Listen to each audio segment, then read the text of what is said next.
আল্লাহ তাআলা বলেন, ও ঈমানদার মুসলমান,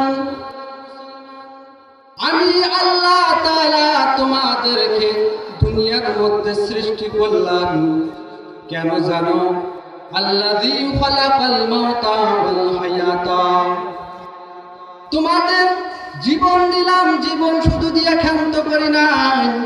আল্লাহ তাআলা বলেন, আল মাউতা, এবং তোমাদের মৃত্যুও আমি নির্ধারিত করে দিয়েছি। মৃত্যুর কথা আল্লাহ তাআলা উল্লেখ করে এটাই বুঝান, রে মানুষ, জীবন পাইয়া বাহাদুরি করিস না, কারণ আমি আল্লাহ তোর জীবনের আগে মৃত্যু শব্দটা উল্লেখ করলাম। আল্লাযী খালাকাল মাউতা, আমি মউতকে সৃষ্টি করলাম। মউতের কথা আল্লাহ আয়াতে কারিমার মধ্যে প্রথমে নিয়ে আসলেন কেন রে মুমিন? আল্লাহ তাআলা মউতের কথা প্রথমে নিয়ে এসে জানাইয়া দেয়, রে বান্দা, দুনিয়ার মধ্যে তোরে জিন্দেগি দিলাম, যতই উড়াও, এই মউত কিন্তু তোমাকে ছাড়বে না। এই জন্য আল্লাহ মউতের কথা আল্লাহ আয়াতে কারিমার মধ্যে প্রথমে নিয়ে আসলেন। আল্লাযী খালাকাল মাউতা ওয়াল হায়াতা, আমি মউত সৃষ্টি করলাম এবং হায়াতও দিলাম। কেন দিলাম? আল্লাহ তাআলা বলেন, আইয়ুকুম আহসানু আমালা, আমি দেখব আমার বান্দা বান্দীদের মধ্য থেকে কে আমল করে।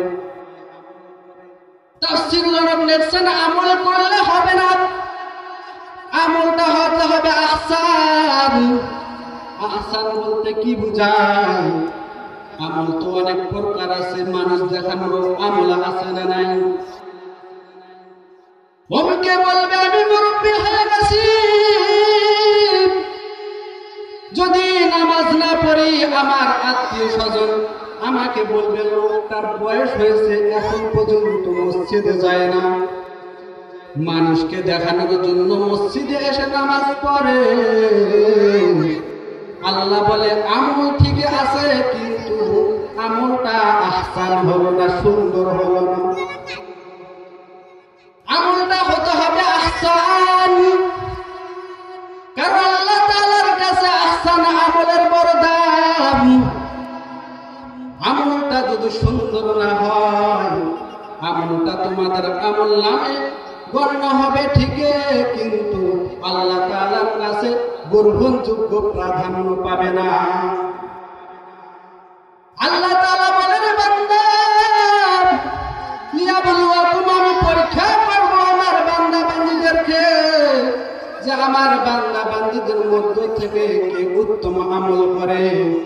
উত্তম আমল করার জন্য একটা সীমারেখা রেখে দিলেন।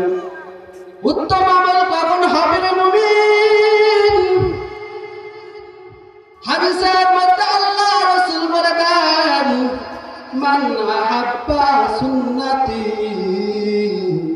ফাকাদ আহাব্বানি ওয়া মান আহাব্বানি কানা মাই ফিল জান্নাহ। আমল করলে হবে না, আমলটা হতে হবে রাসূলের সুন্নত তরিকায়। রাসূলের সুন্নত তরিকায় যদি আমল না হয় রে ভাই, সে আমলটা আল্লাহ তাআলার কাছে গ্রহণযোগ্য হবে না।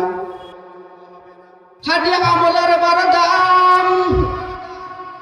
আল্লাহ তাআলা বলেন, বান্দা, দুনিয়ার মধ্যে তোরে বানাইলাম পরীক্ষা করার জন্য। পরীক্ষার হলে যেমন স্বাধীনতা দিয়ে দেয়, তুমি ভুল লেখো আর ঠিক লেখো আর সঠিক লেখো, মাস্টার কোনো বাধা দেয় না। এইরকম আল্লাহ দুনিয়ার মধ্যে মহলত দিয়ে দিলেন, সুযোগ দিয়ে দিলেন। চাইলে পাপ কাজ করো, আল্লাহ বাধা দিবে না, চাইলে নেক কাজ করো, আল্লাহ বাধা দিবে না। কিন্তু আল্লাহ বলে, বান্দা, তোর একটা সময় আছে, ওই সময়টা হলো তোর রেজাল্ট দেওয়ার দিনের সময়। পরীক্ষার মধ্যে পরীক্ষা দিছে যুবক, রেজাল্টের অপেক্ষায়, রেজাল্টের কি উপায়? রেজাল্ট যখন রাখছে, আমলনামা যখন হাতের মধ্যে পাইছে, দেখতেছে 2 পয়েন্টে ফেল মারি গেছে।